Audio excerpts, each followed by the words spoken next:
Alhamdulillahi wa kafa wassalatu wassalamu ala rasulil mujtaba sayyidina wa habibina wa syafi'ina wa maulana Muhammadinil Mustafa wa ala alihi wa ashabihi wa dhurriyatihi wa kulli man ittaba'al huda. Asyhadu an la ilaha illallah wahdahu la syarikalah wa asyhadu anna Muhammadan abduhu wa rasuluhu la nabiyya wa la rasula ba'da. Assalamu alaikum warahmatullahi wabarakatuh. Rekan-rekan yang disayang oleh Allah Subhanahu wa Ta'ala, dimanapun berada, puji syukur kehadirat Allah atas limpahan karunia-Nya. Pada pagi hari ini Allah menghimpun kita di sebaik-baik bulan, di waktu-waktu terindah, di majelis ilmu. Mudah-mudahan Allah tidak menghalangi kita dari mendapatkan semua keutamaan bermajelis ilmu, termasuk mudah-mudahan setiap langkah yang kita tempuh hari ini menjadi pemudah jalan kita semua menuju ke surga. Dan duduk kita semua mudah-mudahan dicurah-curahi rahmat Allah, dinaungi sayap-sayap malaikat, diturunkan sakinah ke dalam hati kita, dan disebut-sebut nama kita semua dengan bangga pada makhluk-makhluk mulia yang ada di sisinya. Rekan-rekan yang disayang oleh Allah Subhanahu wa Ta'ala, ada satu hadis Nabi sallallahu alaihi wasallam yang ada dalam Al-Arba'in An-Nawawiyah, demikian pula ada dalam Riyadhus Shalihin. Saya ambil riwayat asli dari Sahih Muslim, di mana Nabi sallallahu alaihi wasallam bersabda, "La yu'minu ahadukum hatta yuhibba li akhihi ma yuhibbu li nafsihi."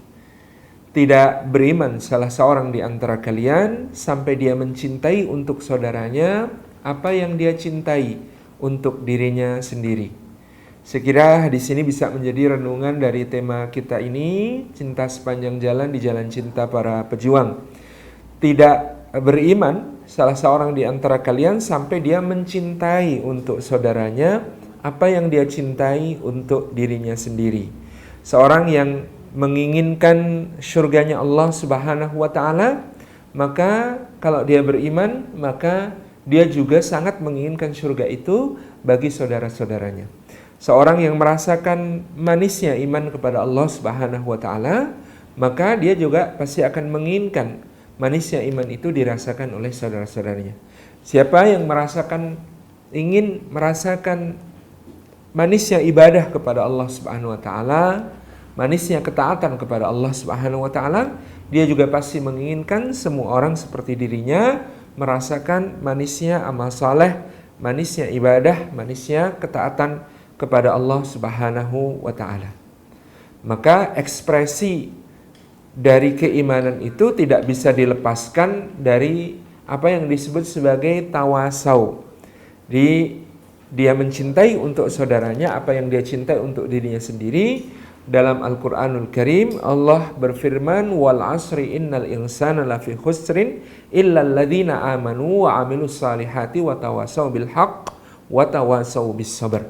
Kalau seseorang beriman, dia merasakan manisnya iman. Kalau seseorang beramal saleh, dia merasakan manisnya ketaatan kepada Allah, maka dia pasti akan juga menghiasi hidupnya dengan tawasau bil haqq wa tawasau bis sabr. Dia akan berada di satu kondisi saling memberikan wasiat dengan saudara-saudaranya, memberi wasiat dalam kebenaran, memberi wasiat dalam kesabaran. Rekan-rekan yang disayang oleh Allah Subhanahu wa Ta'ala, kebenaran adalah inti atau esensi dari tawasau. Sementara kesabaran ini adalah yang menjadi bekal yang terpenting untuk bisa berada dalam keadaan tawasau, saling memberi wasiat, saling memberi nasihat. Sabar bagi yang memberikan nasihat, juga sabar bagi yang menerima nasihat. Itu sesuatu yang memang tidak mudah. Jadi tawasau bil haq digandengkan dengan tawasau bis sabr. Di ayat yang lain, di suratil Balad misalnya, tawasau bis sabr digandengkan dengan tawasau bil marhamah, dengan saling memberi nasihat atau wasiat dalam kasih sayang. Nah, rekan-rekan yang disayang Allah Subhanahu wa Ta'ala, inilah jalan iman, inilah jalan cinta. bahwa seorang itu ketika beriman, beramal saleh, maka dia juga menginginkan saudara-saudaranya merasakan manisnya iman dan manisnya amal saleh seperti yang telah dia rasakan. Dalam surah Yasin, Allah Subhanahu wa taala memberikan pujian yang sangat tinggi untuk seorang yang bukan nabi, bukan rasul, bukan ulama, bukan ustadz, bukan seorang yang memiliki keistimewaan dalam derajat tertentu di antara pangkat-pangkat formal dalam tanda kutip dari orang-orang yang dipilih oleh Allah Subhanahu wa taala. Dia hanya seorang biasa, pekerjaannya pun hanya seorang tukang kayu. Namanya Habib bin Suri An-Najjar. Kata An-Najjar menunjukkan pekerjaannya sebagai seorang tukang kayu. Habib bin Suri An-Najjar diceritakan oleh Al-Quranul Karim ketika ada dua rasul di sebuah negeri. Kemudian datanglah rasul yang ketiga. Fa'azazna bithalis, kami kuatkan dua rasul ini dengan yang ketiga supaya dakwah semakin kokoh di negeri tersebut.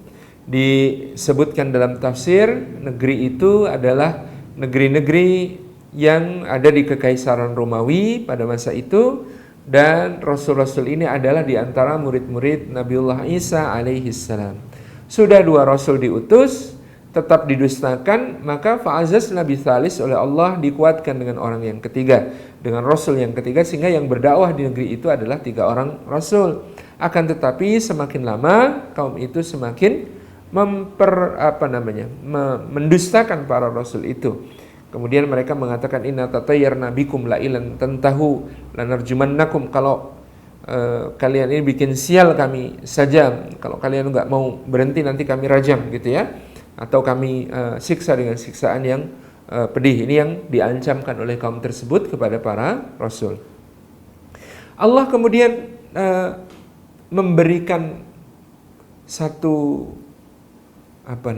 pelengkap bagi kisah ini dengan cerita yang luar biasa. Dimulai dengan kalimat Allah Subhanahu wa taala di dalam surah Yasin ayat yang ke-20, wa jaa'a min aqsal madinati rajulun yas'a qala ya qaumi ittabi'ul mursalin.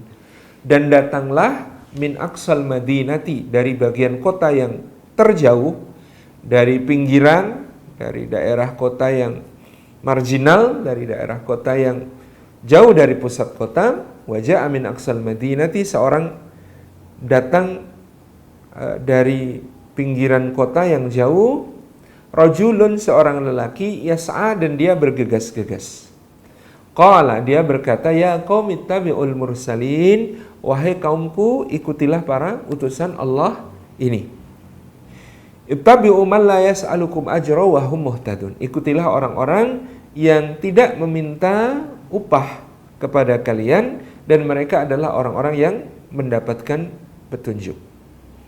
Perhatikan orang ini adalah Habib bin Suri An-Najjar, disebutkan oleh Allah datang dari luar kota, datang dari bagian kota yang jauh. Dia datang bergegas-gegas menunjukkan semangat yang luar biasa, yang kemudian dia langsung memberi peringatan kepada kaumnya sesuai dengan pemahaman yang dia ketahui. Karena dia bukan rasul, dia bukan nabi, bukan ulama, bukan ustadz, bukan seorang yang sudah intensif belajar agama. Dia memahami hanya sebatas apa yang menjadi pemahamannya yang baru, mungkin sekali dua kali mengikuti seruan para rasul, tetapi dengan keyakinan penuh dia berkata, ya qaumi ittabi'ul mursalin, wahai kaumku ikutilah para utusan Allah tersebut. Ini menunjukkan gitu ya, bahwa dakwah itu untuk semua, bukan hanya untuk yang memiliki ilmu yang banyak, memiliki hasanah, hafalan yang lebih, bukan, tetapi untuk semua orang yang telah merasakan manisnya iman, merasakan manisnya amal soleh, dia punya peluang untuk mengajak orang sejauh yang dia mampu. Perhatikan Habib bin Suri An-Najjar, yang dia lakukan adalah mengajak orang untuk mengikuti para utusan Allah, mengendorse para utusan Allah. Ayo ikut kajian, ayo hadir ke majelis ini, ayo simak channel YouTube ini, ayo kemudian kita lakukan hal yang kita mampu gitu. Seperti yang kemudian ditunjukkan oleh Habib bin Suri An-Najjar ini. Jadi Kalau kita tidak mampu menyampaikan kebenaran itu sendiri, mengkampanyekan sumber-sumber yang bisa memberikan kepada kita pemahaman yang benar, pemahaman yang sahih, itu adalah satu hal yang indah, seperti yang dilakukan oleh Habib bin Suri An-Najjar. Ya qaumi ittabi'ul mursalin, wahai kaumku ikutilah para utusan Allah.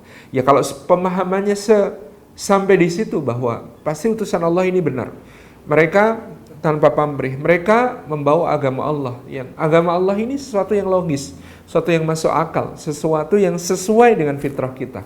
Itu yang dia fahami, maka dia kemudian menyeru yang demikian. Kemudian kalau kita dapati kalimat-kalimat berikutnya dari Habib bin Suri An-Najjar, Masya Allah, menunjukkan pemahamannya yang semakin meningkat gitu ya. Dia misalnya mengatakan, wa ma liyala a'budul ladzi fatarani wa ilaihi turja'un. Masa aku tidak mau menyembah kepada Allah yang telah menciptakan aku di atas fitrah, dan kepadanya kalian semua akan dikembalikan. Jadi Habib bin Suri An-Najjar belajar memahami dakwahnya para rasul, dan dia sampai pada satu kesimpulan yang indah. Allah yang menciptakannya, maka tidak patut bagi dia untuk menyembah selain Allah. Jadi, wa ma liya la a'budul ladzi fatarani wa ilaihi turja'un. Maka bagaimana aku ini kalau tidak menyembah kepada Allah yang telah menciptakan aku di atas fitrah, dan kepadanya kita semua ini akan dikembalikan. Kepadanya kita semua akan mempertanggungjawabkan semua amal-amal kita. Maka kita harus tidak ada pilihan lain. Dia yang menciptakan, dia yang memberi rizki, dia mengatur segala urusan, dia yang memiliki kita. Tentu kepadanya lah, yakni Allah Subhanahu wa ta'ala, kita menyembah. Kemudian dia masih melanjutkan kalimat dakwahnya dengan kalimat yang luar biasa. Katanya, a'attakhidu min dunihi alihatan yuridni rahmanu bidurri la tughni anni syafa'atuhum syai'aw wa la yunkidun. Ini kalimat ini kalau kita lihat konteksnya kemungkinan disampaikan di sebuah pertemuan besar khalayak ya, mungkin kalau kita membayangkan sekarang di sebuah kolosium amfiteater di mana dihadiri oleh seluruh warga gitu ya. Warga kota hadir di undak-undakan yang melingkar di seluruh amfiteater atau kolosium tersebut. Hadir mereka, tiba-tiba Habib bin Suri An-Najjar tampil di tengah arena, kemudian dia berkata, "Attakhidu min dunihi alihatan." Apakah aku harus mengambil selain Allah sebagai sesembahan? Ini di sini mungkin ada patung-patungnya ya. Kalau di kolosium itu biasanya ada patungnya Jupiter, dewa langit, ada patungnya Neptunus, dewa laut, ada patung-patungnya Mars gitu ya, dewa perang, ada dewa Uranus, Neptunus, macam-macam gitu ya. Ini adalah sebuah amfiteater, ini versi nama Romawi ya. Kalau nama Yunani tentu ada Zeus, ada Hades, ada dewa lautnya gitu ya, dan lain sebagainya.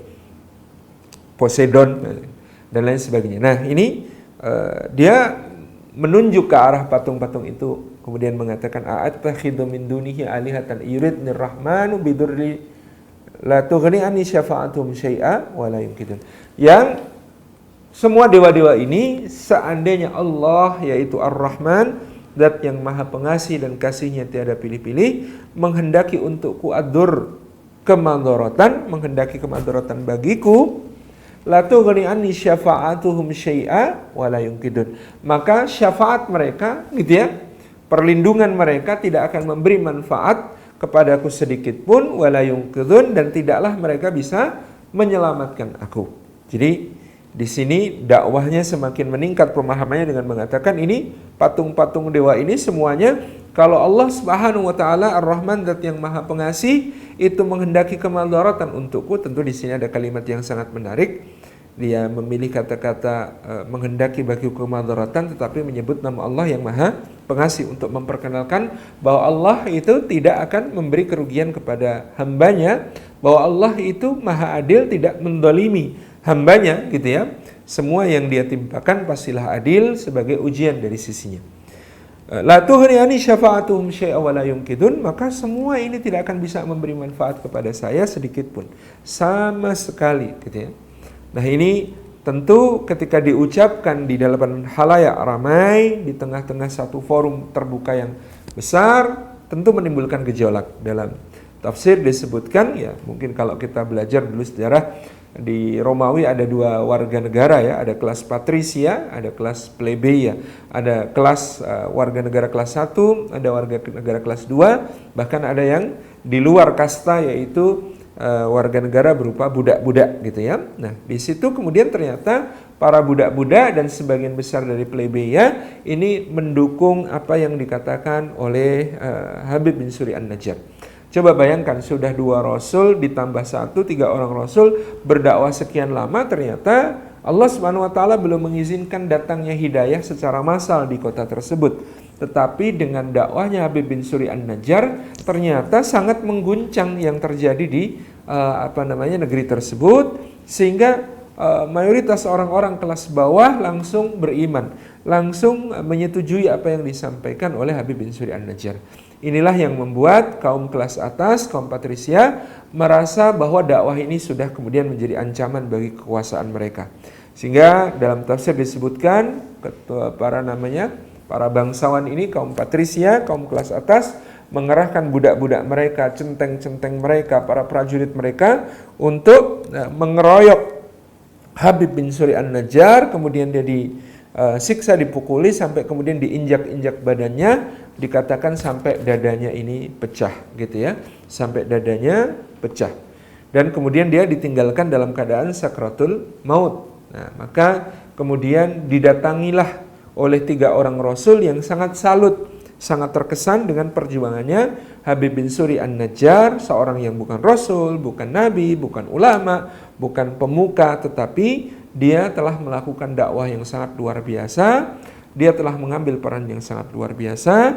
Dia punya inisiatif yang luar biasa karena dia mencintai untuk kaumnya apa yang dia cintai untuk dirinya. Dia mengharapkan untuk kaumnya apa yang dia harapkan untuk dirinya sendiri. Dia mengkhawatirkan untuk kaumnya apa yang dia khawatirkan untuk dirinya sendiri. Hingga kemudian ketika mereka semua berkumpul, berhimpun, 3 orang rasul ini, maka qala inni amantu bi rabbikum fasma'un. Kata Habib bin Suri An-Najjar, qal inni amantu bi rabbikum fasma'un. Wahai para rasul, sesungguhnya aku beriman kepada Rabb kalian, kepada Allah Subhanahu wa taala, fasma'un, maka dengarkanlah persaksian keimananku itu dan jadilah saksi bagi diriku. Fasma'un, dengarkanlah aku dan jadilah saksi bagi keimananku. Masya Allah. Ini yang kemudian membuat para rasul itu semakin ternyuh. Dia mengucapkan kalimat terakhirnya, ini amantu bi rabbikum fasma'un. Aku beriman kepada Rabb kalian, maka jadilah saksi bagi keimanan. Kemudian ruhnya disambut oleh Allah Subhanahu wa taala, diangkat ke surga, dan dalam ayat itu dikatakan qila dakhulil jannah, dikatakan kepadanya masuklah kamu ke dalam surga. Jadi orang ini langsung begitu ruhnya dicabut, diangkat oleh Allah, langsung dimasukkan ke dalam surga. Qila dukhulil jannah, masuklah engkau ke dalam surga.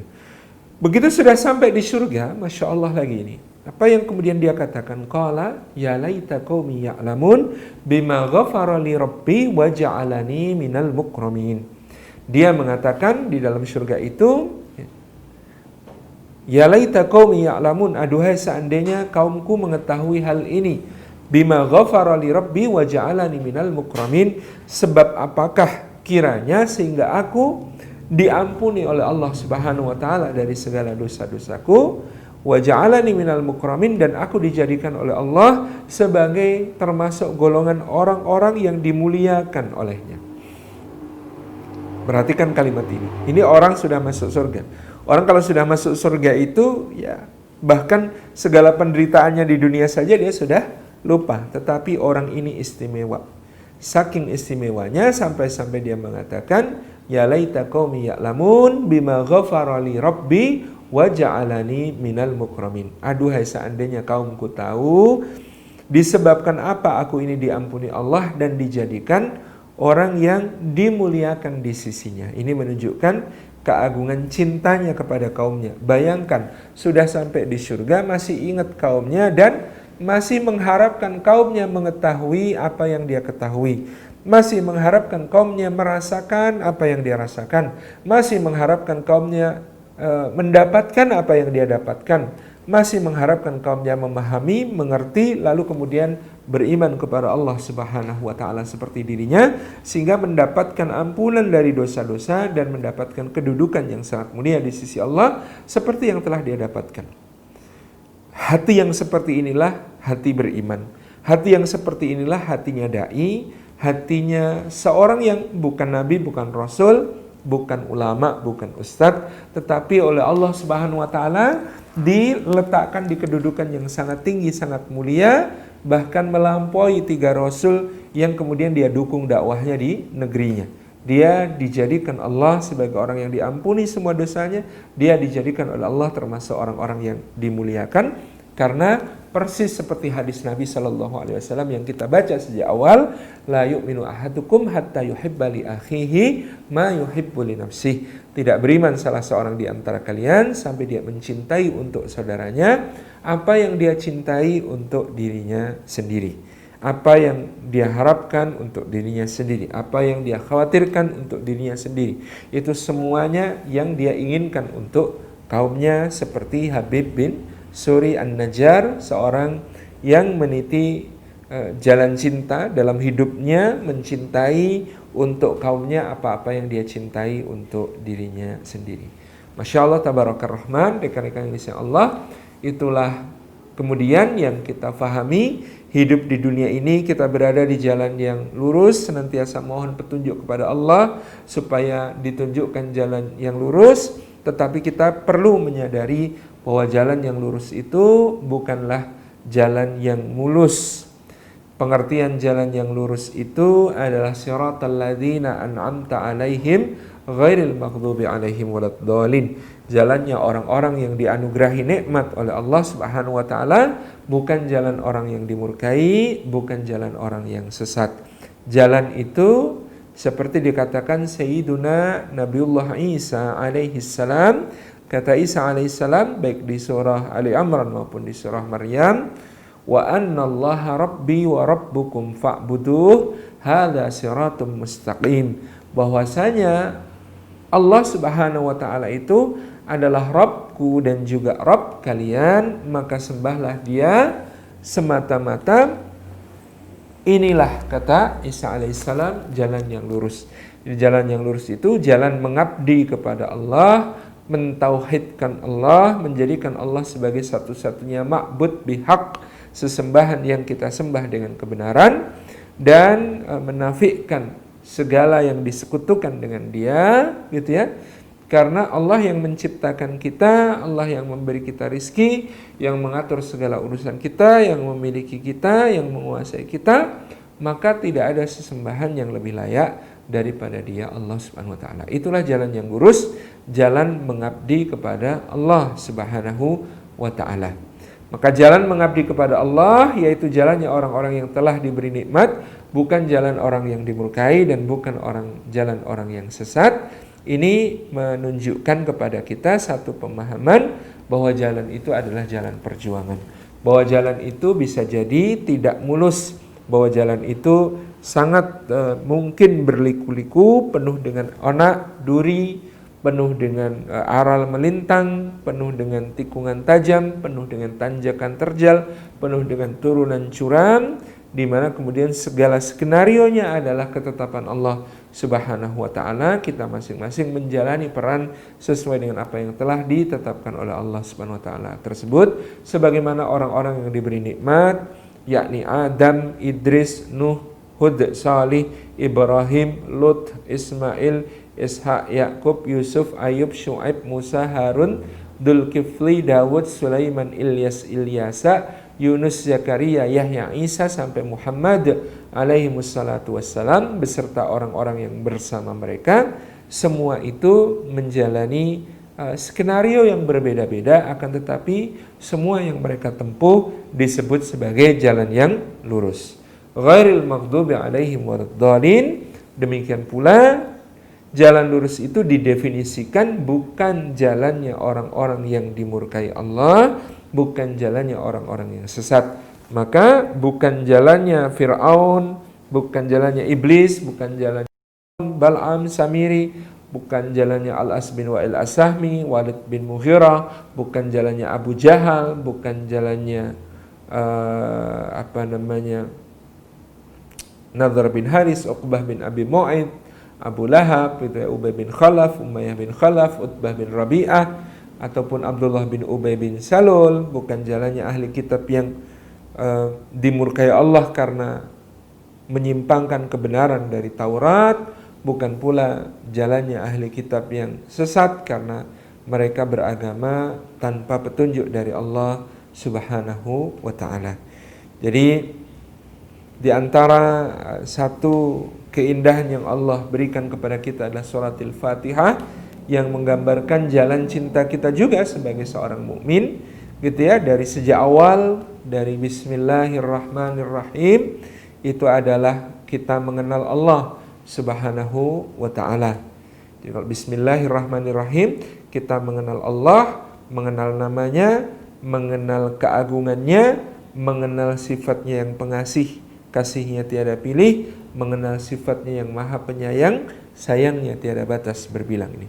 Jadi Bismillahirrahmanirrahim adalah ma'rifatullah sebagai jalan cinta kita semua kepada Allah Subhanahu wa ta'ala. Setelah ma'rifatullah, maka orang kalau sudah kenal dengan Allah, maka dia akan cinta kepada Allah.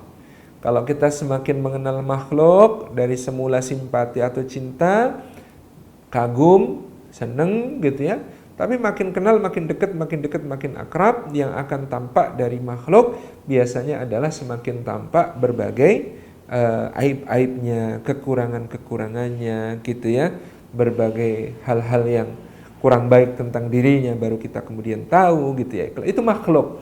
Karena makhluk itu memang tempatnya aib, sehingga kalau semakin kenal dengan makhluk, kita justru akan semakin mengenal kekurangan-kekurangannya. Adapun kalau semakin kenal dengan Allah Subhanahu wa ta'ala, maka yang terjadi adalah semakin kenal dengan kesempurnaan. Kalau demikian, maka tidak ada yang akan terjadi pada seorang hamba yang mengenal Allah kecuali pasti akan cinta. Cintanya diwujudkan dengan kalimat Alhamdulillahi Rabbil Alamin. Cintanya diwujudkan dengan kalimat memuji Allah Subhanahu wa ta'ala dengan segala pujian terindah, pujian yang Allah Subhanahu wa ta'ala pujikan untuk dirinya, pujian yang kemudian dipujikan oleh para hamba-hamba terpilih kepadanya, pujian Allah kepada hamba-hamba terpilih yang hakikatnya juga akan memuji dirinya, dan pujian hamba kepada hamba yang hakikatnya adalah memuji pencipta hamba tersebut. Semua cinta itu bermuara kepada Allah Subhanahu wa ta'ala. Semua kekaguman, semua ketakjuban itu bermuara kepada Allah Subhanahu wa ta'ala. Ini yang menjadi kesadaran luar biasa. Kita hamba yang hina, Allah yang maha mulia, yang maha sempurna, dan kita cinta kepadanya dengan mengucapkan Alhamdulillahi Rabbil Alamin. Segala pujian adalah untuk Allah, Rabb semesta alam. Kalau sudah cinta, maka orang yang punya cinta pasti akan berharap kepada yang dicintainya. Itulah ekspresi kita di dalam jalan cinta itu ketika kemudian mengatakan Ar-Rahmanir Rahim, yang maha pengasih lagi maha penyayang. Yang maha pengasih, kasihnya tiada pilih-pilih, yang maha penyayang, yang sayangnya tiada batas berbilang. Lalu kita berharap, ya Allah, dengan rahmat-Mu, maka ya Allah, karuniakanlah kepada kami hidup yang penuh dengan rahmat-Mu, hidup yang penuh dengan kasih sayang-Mu, dikasih alhamdulillah, disayang lebih-lebih lagi. Karena kalau dikasih saja belum tentu disayang, tapi kalau sayang biasanya dikasih, kalaupun tidak dikasih pasti karena sayang. Itu Masya Allah. Jadi ada ungkapan harapan luar biasa yang kita ekspresikan dengan mengucapkan Ar-Rahmanir Rahim. Orang kalau sudah kenal lalu cinta, kalau sudah cinta lalu berharap, selain berharap pasti dia punya kekhawatiran, dia punya rasa takut, takut mengecewakan, takut membuat murka, takut apa yang dia persembahkan kepadanya tidak layak, takut bahwa dosa-dosanya belum diampuni, takut bahwa kesalahan-kesalahannya akan dibalas dengan setimpal. Maka kita mengucapkan kalimat Maliki Yaumiddin, yang menguasai hari pembalasan, raja di hari pembalasan, itulah Allah Subhanahu wa ta'ala, yang kemudian dia sangat-sangat untuk memperkuat mereka di dalam menempuh jalan kebenaran, jalan cinta para pejuang, jalannya para sahabat radhiyallahu anhum ajma'in ini di dalam menegakkan Islam bersama Rasulullah sallallahu alaihi wasallam di kota Makkah yang mereka cintai. Nah, maka Allah menurunkan surah Yusuf, dan di dalam surah Yusuf ini dari awal sampai akhir berkisah tentang kisah Yusuf, kisah seorang dai sejati yang kemudian Sayyidina Yusuf alaihissalam ini sangat luar biasa diceritakan oleh Allah gitu ya. Kalau kita ingat Nabi Yusuf, kita cuma ingat bahwa dia seorang yang tampan, padahal dengan ketampanannya itulah justru kehidupannya penuh dengan lika-liku yang luar biasa. Dia disayang orang tua, dia didengki saudara, dia dibuang ke dalam sumur, dia ditemukan orang tetapi dijual sebagai budak, dia diperbudak tumbuh dewasa lalu digoda oleh majikannya, dia melarikan diri dari majikannya sampai sobek bajunya bagian belakang, dia bertemu di pintu dengan majikan lelakinya tetapi malah difitnah oleh majikan perempuannya, dia dibela dengan keadaan bajunya yang sobek belakang, tetap berada di atas kebenaran akan tetapi tidak boleh bicara tentang kebenaran itu. Kemudian dia dijadikan objek balas dendam oleh majikannya terhadap suara-suara sumbang, suara miring dari para pembesar lain, wanita-wanita sosialita kerajaan Mesir, para pemukanya yang kemudian menganggap wanita ini dibutakan oleh cinta dan berselera rendah gitu ya. Kemudian dia tunjukkan betapa memang budaknya ini layak untuk menjadi sebuah pesona, sampai kemudian wanita-wanita itu mengiris jari jemari. Lalu Yusuf alaihissalam justru masuk penjara meskipun dia tidak bersalah. Di penjara dia tetap berdakwah kepada dua sahabat, satu selnya, yang satu akhirnya meninggal, yang satu kemudian menjadi pelayan raja. Dia sudah titip pesan untuk disebut-sebut di depan raja, tapi ternyata temannya ini lupa sampai 7 tahun kemudian, baru setelah negara menjelang krisis, Yusuf dipanggil oleh raja dan kemudian menyelesaikan krisis, bahkan diangkat menjadi khazainul ard gitu ya, diangkat menjadi pengurus perbendaharaan negara yang luar biasa besar, sampai kemudian saudara-saudaranya datang dan dia memainkan sebuah sandiwara cantik supaya adiknya dan kemudian orang tuanya bisa datang menuju ke negeri Mesir, berhimpun bersama dia. Lalu kisahnya menjadi happy ending tetapi juga dengan ternyuh dan dengan keindahan luar biasa. Yusuf bukan cuma memaafkan saudara-saudaranya tapi bahkan tidak ingin untuk mengungkit-ungkit kesalahan masa lalu tersebut. Kisah Nabiullah Yusuf alaihissalam yang berliku-liku ini menjadi gambaran bagi para sahabat radhiyallahu anhum ajma'in bahwa memang perjuangan di jalan Allah Subhanahu wa taala demikianlah hakikatnya. Tidak mudah, penuh dengan tantangan dan cobaan, dan ini ditegaskan di bagian akhir surah Yusuf, tepatnya di ayat yang ke-108, di mana Allah Subhanahu wa taala berfirman, "Qul hadhihi sabili ad'u ilallahi ala basiratin ana wa manittaba'ani wa subhanallahi wa ma ana minal musyrikin." Allah Subhanahu wa taala berfirman, katakan hai Muhammad, hadhihi sabili, inilah jalanku. Itu ya, jalan yang penuh cinta sepanjang jalan, jalan di mana para pejuang berjuang dengan cinta mereka.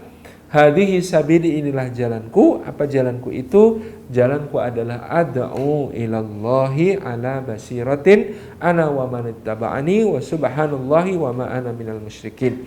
Jalan itu adalah ad'u ilallah, jalan untuk menyeru sesama ke jalan Allah, mengajak sesama ke jalan Allah, rame-rame ke jalan Allah, rame-rame ke surga Allah. Ad'u ilallah ala basiratin, dan itu dilakukan dengan bukti-bukti yang nyata, dengan argumentasi yang jelas, dengan nalar yang bersih, dengan akal sehat gitu ya. Ala basiratin, di atas bukti-bukti yang nyata. Jadi inilah jalanku, jalan yang tulut tarik, panjang tempuhannya, jalan yang kasratul uqubat, banyak timpaan cobaannya, jalan yang qillatur rijal, sedikit orang yang mau menempuhnya.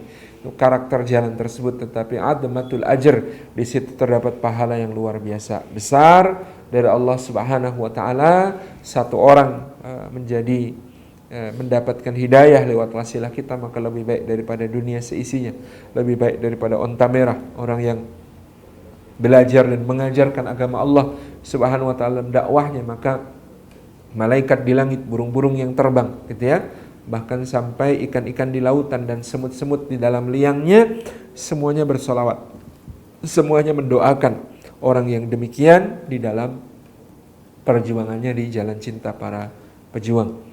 Kemudian ala basiratin, dia tahu, faham, ada ilmu yang perlu dia fahami, seperti Habib bin Suri An-Najjar di awal cerita kita tadi. Dia menyampaikan dengan akal sehat, dia menyampaikan bukti-bukti yang nyata, dia menyampaikan dari pemahamannya yang jernih tentang apa yang diajarkan oleh para Rasul. Ala basiratin. Dan Islam, agama kebenaran, tidak perlu dibela, tidak perlu diperjuangkan dengan hoax, tidak perlu diperjuangkan dengan sesuatu yang terlalu ajaib-ajaib, juga tidak perlu. Karena mukjizatnya Rasulullah SAW adalah Al-Quran Karim, mukjizatnya Rasulullah SAW adalah ilmu, mukjizatnya Rasulullah SAW adalah bahwa Islam ini semuanya bisa didekati dengan ta'akuli, bisa didekati dengan akal sehat yang jernih. La dina liman la aqlalah, kata Nabi, sampai-sampai tidak ada agama bagi orang yang tidak mempergunakan akal sehatnya dengan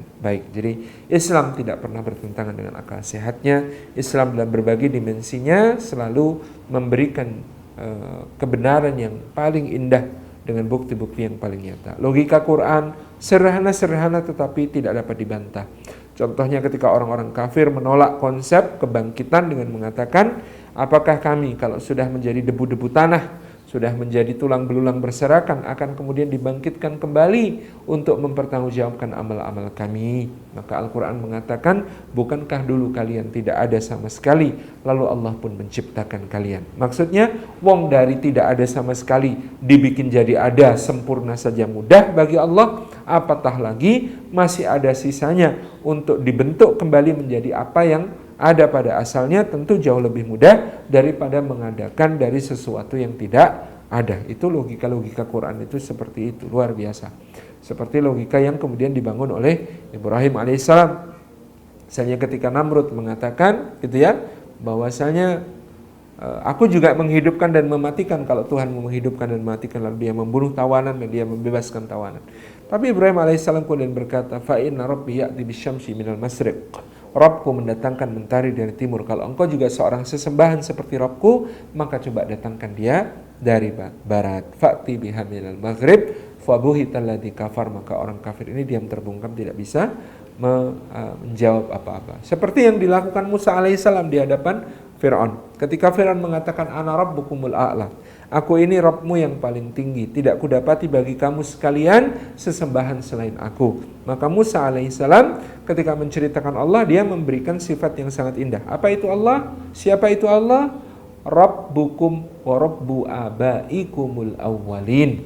Dia Allah adalah Rabbnya kalian, sesembahannya kalian sekarang, dan juga yang telah menciptakan, memelihara, memberi rezeki, mengatur segala urusan untuk orang-orang sebelum kalian. Jadi dengan begitu klaimnya Fir'aun terbantah. Oh iya, Fir'aun itu belum lama, umurnya masih 40-an atau 50-an. Berarti sebelum itu siapa yang jadi Tuhan? Bukan Fir'aun yang ini, berarti itu membuka akal sehat. Demikianlah hakikatnya. Ala basiratin ana wa manittaba'ani. Dengan kesadaran dalam jalan perjuangan ini kita tidak sendirian. Kita berada di dalam sebuah barisan. Kita dipimpin oleh para ulama. Kita dipimpin ana wa manittaba'ani. Ada al-qiyadah, ada para junud, ada para panglima, ada panglima-panglima, tetapi ada para jundi yang siap untuk mematuhi arahan dari para pemimpinnya. Sebagaimana dinisbatkan kepada Sayyidina Ali bin Abi Thalib, al-haq bila nidhamin yaqlibul batil binidhamin. Kalau kebenaran tidak susun dengan nizam, dengan tata aturan yang baik, tidak di-manage dengan baik, tidak diadministrasi dengan baik, maka dia sangat mungkin akan dikalahkan oleh kebatilan yang terorganisasi dengan rapi, gitu ya. Ana wa manittaba'ani wa subhanallah, dan maha suci Allah. Sebab di dalam dakwah kita tidak boleh justru menjadikan Allah diolok-olok. Sebab di dalam dakwah tidak boleh justru menjadikan Allah direndahkan, syiar-syiarnya dijadikan olok-olokan dan dia ditinggalkan. Tapi kita berdakwah untuk membawa manusia ke jalan Allah, bukan justru membuat mereka lari dari jalan Allah. Menghalangi dari jalan Allah itu berbeda-beda tingkatannya, termasuk bisa seorang dai menghalangi manusia dari jalan Allah ketika kemudian dia berbeda gitu ya. Ketika kemudian dia tidak menunjukkan kualitas sebagai seorang yang sesuai dengan kata dan perbuatannya misalnya itu. Ini adalah atau menjadi seorang mukmin, seorang muslim yang buruk akhlaknya. Oh, kalau orang benar itu kayak begitu ya sudah, saya mending jadi orang yang tidak benar. Itu berarti yasudduna an sabilillah, menghalangi manusia dari jalan Allah karena apa yang ada pada diri kita, menhijab Islam dan kebenaran yang sebenarnya dengan kemusliman kita yang memang jauh dari sempurna. Itu ya. Kemudian subhanallah wa ma'ana minal musyrikin, dan tidaklah aku termasuk orang-orang yang mempersekutukan Allah. Batas yang paling harus kita jaga, jangan sampai gitu ya kita mencintai saudara kita, mencintai untuk mereka apa yang kita cintai untuk diri kita sendiri, tetapi dengan itu justru membuat kita jatuh kepada mempersekutukan Allah, berta'assub, asabiyah jahiliyah, fanatisme golongan yang sempit yang dilarang oleh syariat gitu ya, atau kemudian melakukan kultus individu dan lain sebagainya. Subhanallah, ini penyakit yang harus kita jaga dan kita hindari dari perjuangan sepanjang jalan, cinta sepanjang jalan di jalan cinta para pejuang. Demikian saya kira sebagai sebuah pembuka. Kesimpulannya yang pertama adalah bahwa iman itu cinta. Dia cinta kepada apa yang disediakan Allah bagi orang beriman, dan dia mencintai untuk saudaranya apa yang dia cintai untuk dirinya sendiri. Iman dan cinta itu diwujudkan dengan dakwah, tawasau bil haq wa tawasau bis sabr wa tawasau bil marhamah. Dan contoh yang luar biasa ada pada diri seorang bernama Habib bin Suri An-Najjar, di mana bahkan sampai di surga pun dia masih berharap kaumnya mendengar suaranya, mendengar seruannya untuk mendapatkan ampunan Allah, untuk menjadi orang-orang yang dimuliakan di sisi Allah Subhanahu wa taala. Karena dia tidak bisa lagi berkata-kata kepada manusia, maka bahkan Allah Subhanahu wa taala menyediakan dirinya dan menjadikan kata-kata Habib bin termasuk ke dalam firman-Nya untuk diwahyukan kepada Nabi akhir zaman Muhammad sallallahu alaihi wasallam dan disampaikan kepada kita umatnya kesemuanya. Terima kasih, jazakumullah, wassalamualaikum warahmatullahi wabarakatuh.